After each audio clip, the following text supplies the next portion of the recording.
My name is Connor Lewis. I'm working here at the Vonnegut Museum as an internal management consultant for the summer. I've been working a lot with Julia to try and improve processes and systems for like how we function internally as an organization, and then doing like some business analysis and like strategy review, which sounds made up, but it's hard work, you know?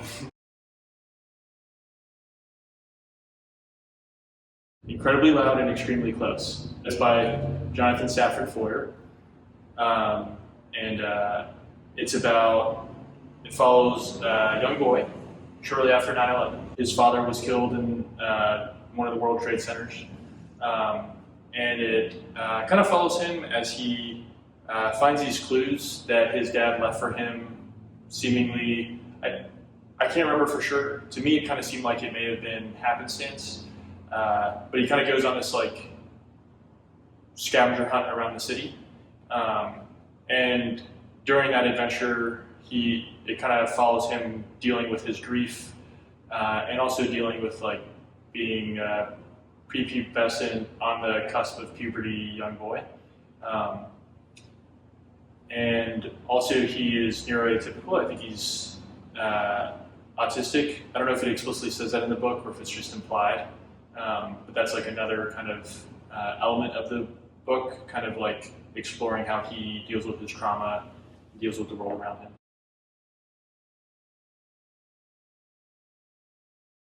So I think I finished Timequake. I finished the Kurt Vonnegut book last year and listened to the Kurt Vonnegut episode about it, which, if you don't know, is a podcast about the life and the works of Kurt Vonnegut. It's pretty funny and it's good. It's kind of like a good book club. And they do something about all his books and then like all the media around him. But anyway, back to your question. I listened to one of their podcast episodes and they do a recommended reading bit after each episode, and that was a book they recommended, and I guess it sounded like funny and interesting, and I think I found it at a used bookstore, and so I decided to read it in 2023.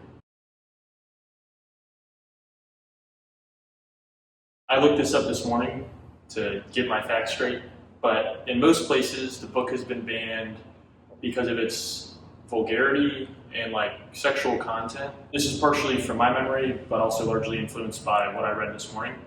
The kind of the content of the book, it's about like essentially a middle schooler. So a lot of like the vulgarity and the sexual content is from like the perspective of a middle school kid who doesn't really know what they're talking about.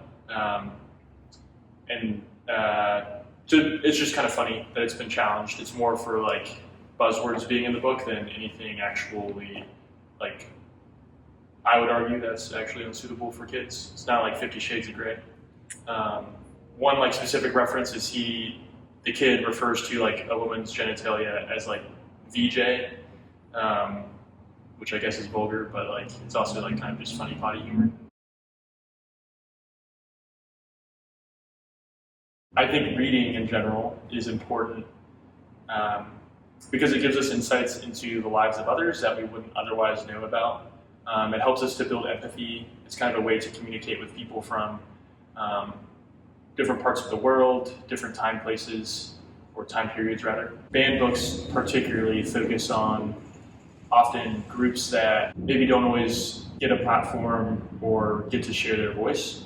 And I think it's particularly important if you're from a group that is kind of part of the dominant culture, to hear about people who are often, whether it be like physically oppressed or just their voices or perspectives are oppressed, to learn about those things. And then this book specifically, I liked. It was about someone who's neurodivergent.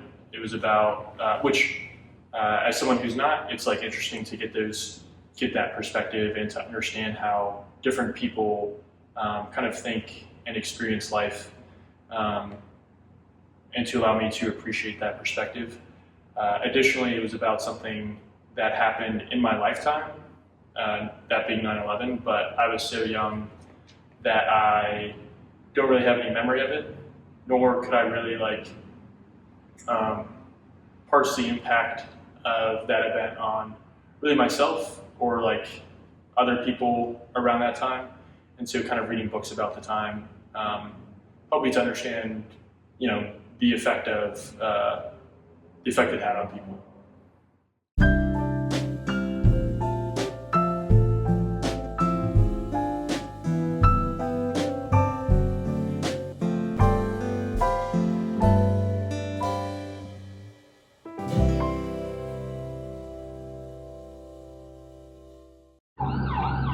Break for sirens.